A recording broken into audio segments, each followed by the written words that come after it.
5h11, o ministro da Fazenda, Fernando Haddad, avalia fazer um pronunciamento em rede de rádio e TV para explicar a necessidade do corte de gastos. Essa é uma apuração do nosso repórter Eduardo Gayer, que conversa com a gente sobre esse assunto agora ao vivo de Brasília. Gayer, quais são suas informações então?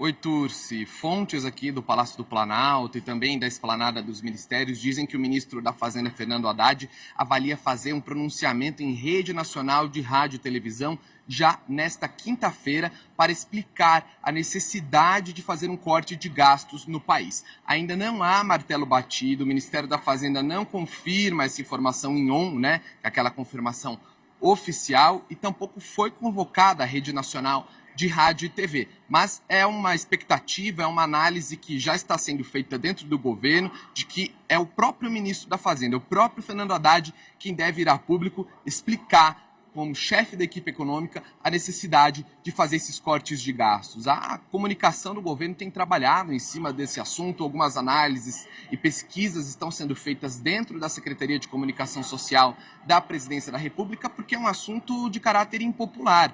Mexer no critério de reajuste do salário mínimo, mexer nos critérios de concessão do benefício de prestação continuada. Então, o discurso terá de ser muito bem azeitado, é o que dizem aqui dentro do Palácio do Planalto. Então, esse discurso do Haddad pode ser a comunicação oficial do governo em rede nacional de rádio e televisão, até para ter realmente a assinatura do governo, a assinatura do ministro, que, vamos lembrar, é cotado para ser o sucessor na política do presidente Luiz Inácio Lula da Silva. Não há martelo batido, como eu disse, mas essa é a informação de momento, o ministro avaliando um pronunciamento em rede nacional de rádio e televisão, que é o caminho considerado mais eficaz dentro do governo, para além das redes sociais, para comunicar com o eleitor, com o cidadão brasileiro. Volto com você, Turci.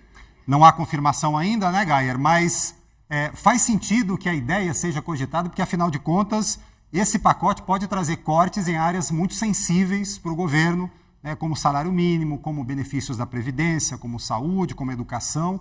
Então, faz sentido que o governo queira comunicar, dar a sua visão, dar a sua explicação para a população, talvez para justificar cortes nessas áreas que financeiramente são cortes importantes. Claro que tem um impacto social muito grande, e é isso que o governo está calculando. Mas financeiramente, como dizem, como diz a unanimidade dos economistas que nós já ouvimos aqui no Radar, são áreas em que os gastos do governo são muito grandes e que, do ponto de vista fiscal, precisariam de um corte. É esse equilíbrio entre o fiscal e o social que o governo está tentando arrumar e que certamente o governo tentaria justificar num pronunciamento à população. Obrigado, Gaia, pelas suas informações.